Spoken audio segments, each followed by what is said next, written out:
Друзья, всем привет! Сегодня у нас четверг, день под управлением Юпитера.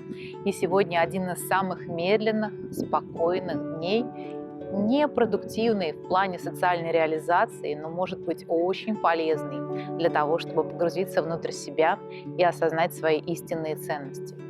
Сегодня у нас действует Накшатра Уттара-Бхадрапада, а эта история как раз-таки про йогу, про погруженность внутрь себя, про медитацию, про интроспекцию, про отсутствие суеты. Сегодня крайне неблагоприятно куда-то спешить, торопиться, нагнетать события. Очень такая добрая, спокойная энергетика. Сегодня у нас еще безлуние, то есть психической энергии может быть мало.